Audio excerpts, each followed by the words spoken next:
Justru karena peran itu hilang, kemudian menjadi ya itu tadi film kita untuk secara visual akan ada yang hilang dibandingkan. Soalnya salah satunya penonton kita tuh pemaaf. Ya udahlah nggak apa-apa gitu kan, kadang-kadang ngelihat wah artnya kurang gitu, ya udahlah nggak apa-apa, yang penting ceritanya masih bisa diikutin gitu. Waduh wardrobe-nya jelek banget, ya udahlah nggak apa-apa, yang penting lucu gitu kan.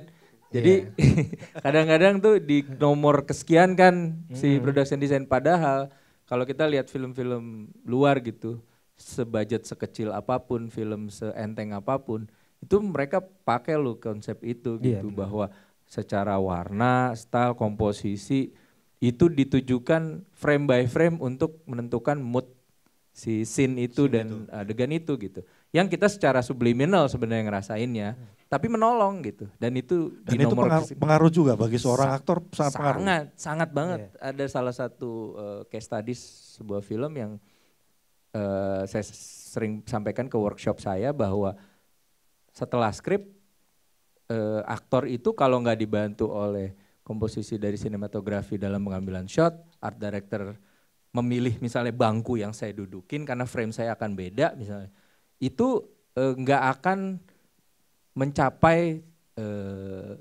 tujuan dari scene itu secara maksimal gitu. Kalau misalnya nggak semua departemen bekerja sama. Jadi kalau wardrobe-nya sendiri, ininya sendiri gitu, nggak akan nyampe. Ya orang ngerti-ngerti aja ceritanya. Makanya kan saya bilang penonton Indonesia itu pemaaf. Padahal kalau dilihat sama orang luar, ini salah nih, ini ngaco nih, orang tujuannya ini kok di sini sih naruh ininya gitu. Gimana itu? Jadi jadi pentingnya sekali production designer gitu. Nah, kini kembali, tadi sudah disinggung dengan soal network team di dalam suatu produksi. Nah ini bagiannya Mbak Desi ini. Pertanyaannya adalah, yang paling baik jika dilihat dari persiapan produksi dan juga konsolidasi tim. Kan kadang-kadang yang namanya Astrada ini kan selain kawan semua orang dalam produksi, tapi juga seringkali menjadi musuh semua orang dalam produksi. Public enemy. Nah, makanya cewek, jadi biar nggak bisa dipukulin. Lebih banyak cewek ya. Nah Mbak, gimana sih caranya konsolidasi tim ini kan penting banget. Kalau yang ini maunya begini, yang maunya begitu. Nah, apa yang harus dilakukan seorang Astrada sebetulnya untuk bisa menjaga itu? Yang pertama sih kalau buat Astrada ya pasti bukan dipertanyakan, tapi yang concernnya pertama kali adalah persiapannya. Saya nggak akan berani tuh kalau misalnya bikin layar lebar tapi persiapannya seminggu ya, kemungkinan saya nggak ambil gitu kan. 4, nah itu dia. Itu yang pertama sih saya akan minta kalau bisa persiapannya nggak usah, maksudnya cukup sesuai dengan skrip gitu juga. Berarti pre-pro sangat penting ya? Iya, pre-pro buat seorang Astrada, pre-pro sangat penting karena kami kan alat komunikasi kita menyampaikan apa yang isinya sutradara ke departemen lain gitu. Terus kita juga mendesain di skrip ini butuh berapa hari dan berapa scene gitu kan. Tapi kita nggak bisa kerja sendiri, nggak bisa kerja, gue hari ini hari pertama mau sekian scene gitu, tanpa konsultasi atau ngobrol dulu gitu. Biasanya kami bikin, kalau kita udah kayak meeting dan segala macam, sudah tahu sinematografernya siapa, art director siapa. Biasanya saya taunya art directornya karena production design-nya emang jarang sih saya ikut syuting ada production designer. Ya itu yang pertama-tama per departemen, per kepala departemen saya tanya, misalnya ke Bang Yudi, Bang untuk scene ini, kalau kita udah baca semua skripnya Bang, scene-scene yang kira-kira butuh, kan belum pernah syuting, maksudnya misalnya Bang siapa gitu yang udah pernah syuting bareng ya. Karena ini maaf teman-teman, karena kami beda usianya jauh, jadi waktu Bang Yudi udah jadi sinematografer saya belum jadi Astrada, jadi nggak pernah tanya-tanya. Pasti saya nanya dulu kan, kayak scene-scene mana aja yang butuh waktu spesial untuk persiapannya. Begitu juga sama art directornya gitu. Kalau udah informasinya udah terkumpul, ya udah kita baru kami lakukan, oh oke, ini berarti sehari ini mungkin scene beratnya cuma satu, yang lainnya gitu-gitu sih. Kayak misalnya itu kan dilakukannya bisa ketahuannya pada saat persiapan, bukan pada saat syuting. Kalau saat syuting kita udah nggak punya waktu begitu-begitu lagi, kayak akan ada scene bacok-bacokan, bajunya harus berapa kali ganti, itu kan harus dilakukan pas pada persiapan gitu. Misalnya balik lagi ke budget, wardrobe cuman bisa kasih 2 atau 1 baju, itu yang harus kita sampaikan ke sutradara, ini kita cuma punya sekian baju, ya gitu, kayak gitu. Jadi informasinya semuanya per scene harus jelas, jadinya nanti begitu syuting semuanya udah tahu keadaan semuanya juga gitu, bagaimana mengerjakannya. Jadi yang paling penting memang prepsnya. Prepsnya, oke. Ya. Nah preps itu juga tadi berkaitan dengan komunikasi antar departemen yang dijalin sama Mbak Desi. Nah kemudian kalau dari sisi seorang sutradara ini, kalau memilih tim itu pertimbangannya apa Mas? Angka lah. Angka lagi ya? Enggak. Pertama sih kalau katakanlah ini no limit budgetnya, woi seandainya. Enggak, kalau pertama sih paling ya Syoril. Ya? Syoril misalnya apa yang udah dia kerjakan, terus kalau saya suka dan kayaknya bisa nih. Sorry gitu saya potong. Ada nggak sih sebenarnya ikatan antara katakanlah dengan DOP misalnya, bahwa gue ini udah nyaman banget nih kerja sama dia nih? Iya, harus ada. Harus tetap ada. Jadi itu kalau itu bisa terjadi setelah beberapa produksi kan. Ya. Dulu saya begitu. Dulu saya sama DOP saya tuh kemana-mana gue kerjain bareng gitu kan. Cuma setelah itu ternyata ya banyak pemikiran juga, dan maksudnya kalau pas lagi nggak bareng ya harus dengan DOP, nggak bisa dia sibuk apa segala macam, harus mulai bisa membiasakan dengan DOP lain, kayak art yang lain gitu. Akhirnya waktu itu di film kesekian akhirnya saya memutuskan setiap film harus beda DOP-nya, harus beda artnya gitu. Jadi biar kita bisa kenal nih satu sama yang lain dan bisa nyari chemistry-nya di sana, di sini. Misalnya makin luas ini. Semakin luas juga kan. Jadi emang sekarang sih masih dalam proses itu mengenal rata-rata semua DOP dan semua tim yang ada di Indonesia. Jadi pengennya ya itu kerja bareng mereka semua. Tapi pertama ya kita lihat dari Syorilnya dulu.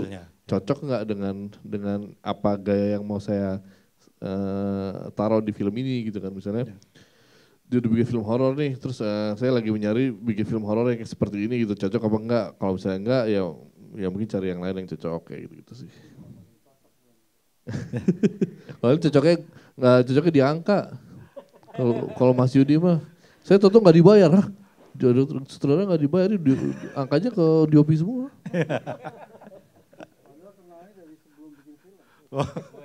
Ya itu biasanya tuh di iklan, katanya film iklan Indonesia ya. Film iklan Indonesia. Tunggu budget yang open yang besar sekali gitu biasanya kalau mau Mas Yudi. Ya, jadi yang utama adalah Syoril ya. Nah ini buat teman-teman yang baru mulai ini terjawab apa sih sebenarnya pertanyaan yang tadi di sesi 1 apa yang ditunjukkan adalah biasanya kalau beliau ini melihat dari Syoril. Jadi siapkanlah Syorilnya yang terbaik ya, begitu ya Mas. Oke, nah kalau Mas Ferdi, sebenarnya metode apa yang dipakai seorang Ferdi untuk menyamakan frekuensi antara imajinasinya seorang director dengan pengantaran karakter dari seorang aktor? Ya itu, saya pasti bersenjatakan skrip lagi. Karena kita membaca skrip yang sama, jadi paling enggak itu benang merah yang udah paling jelas. Contoh misalnya gini, setiap skrip itu pasti sutradara akan punya visi misinya sendiri, dan skrip itu pasti udah bertema gitu kan. Contoh misalnya, Romeo and Juliet, misalnya dia ngambil temanya adalah cinta lebih kuat dari apapun, even kematian. Ya udah saya lihat, saya karakternya sebagai siapa, yang pro sama cinta atau yang justru menentang cinta gitu. Terus dari sisi mana? Dari sisi social kah? Dari sisi family kah? Dari sisi friendship kah? Dari mana gitu. Itu yang menurut saya cari dulu. Jadi nanti pada saat saya mainkan karakternya, itu udah sesuai sama visi sutradara saya. Gitu, bahwa dia mau menyampaikan, oh ini cinta nih akan dites nih dari ujung film awal sampai akhir. Gitu. Nah, saya di posisi mana? Kalau saya tahu posisi saya di dalam film itu strategik sebagai apa, mau saya explore kayak gimana pun asal sesuai fungsi pasti masuk. Tapi kalau saya berusaha mikirin metode buat sayanya sendiri supaya misalnya supaya dapat nominasi atau apa tuh saya main sendiri. Kalau nggak masuk ke filmnya juga nggak akan enak ditonton, percuma. Iya, jadi jembatan saya itu tahu skripnya butuhnya apa dan saya menjalankan sesuai fungsi. Oke, sesuai kebutuhan dan menjalankan sesuai fungsi ya. Nah, jadi makanya kenapa saya keliling untuk mengencourage aktor-aktor baru untuk belajar bedah naskah gitu loh. Bahwa sayangnya di Indonesia itu pelatihan acting sebagian besar naskah tuh kayak cuma 30%, 20%, sisanya olah tubuh, olah vokal, tubuh aja diurusin. Hal yang gitu teknis kan. Ya? Justru bukan teknis, jadi nggak teknis. Jadi nggak teknis. Jadi abstrak. Sampai ke, beberapa penilaian terhadap acting itu sendiri abstrak banget. Jadi selera, jadi kayak awam, karena tidak ada teknis yang jelas gitu. Bahwa skrip itu blueprint, kalau actingnya salah ya salah gitu. Nggak sesuai sama skrip misalnya gitu kan. Nggak bisa dibilang, wah saya nonton dia merinding, saya nonton dia nggak merinding. Nggak bisa gitu, sama aja kayak ngelihat lukisan abstrak gitu. Itu kan sebenarnya kalau dibahas dengan benar kita bisa ngebahas komposisi, warna, light and dark dan segala macam. Tapi kok di sini kadang-kadang acting dilihatnya tuh kayak lukisan abstrak gitu. Saya suka, saya enggak, saya suka, enggak.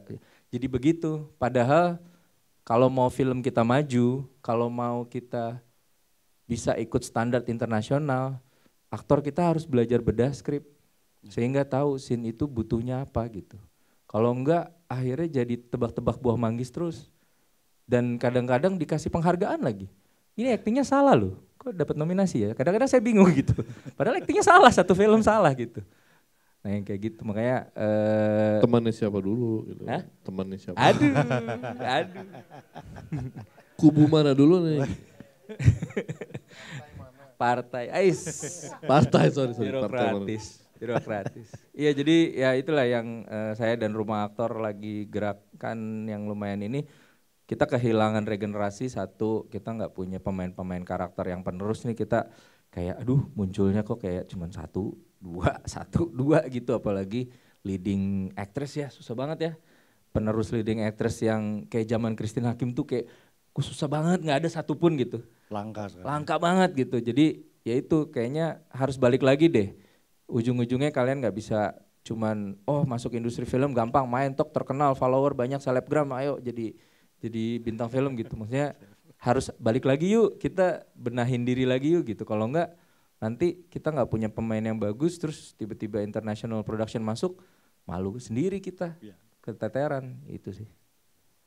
Dan sebetulnya kemampuan acting itu harus selalu diasah ya Mas, setuju Mas. Dan pasti karena sebenarnya berhubungan dengan pengalaman hidup. Betul. Nah, perkembangan katakanlah kalau acting ini ada ilmunya, perkembangan ilmu acting di Indonesia itu seberapa jauh sebenarnya? Bahwa emang udah standarnya segitu, sedangkan kita masih yang ngeraba-raba gitu. Tapi kalau mudah mendapatkannya bukan sesuatu yang berharga kadang-kadang. Ya. Bukan sutradara nge-brief apa terus saya iya Ngikutin aja tidak. gitu. Enggak pengen gitu sih sebenarnya. Tapi itu Bang, aktornya tidak tahu. Mungkin biasanya kalau aktor mungkin ada kepekaan itu, tapi kalau bintang film enggak.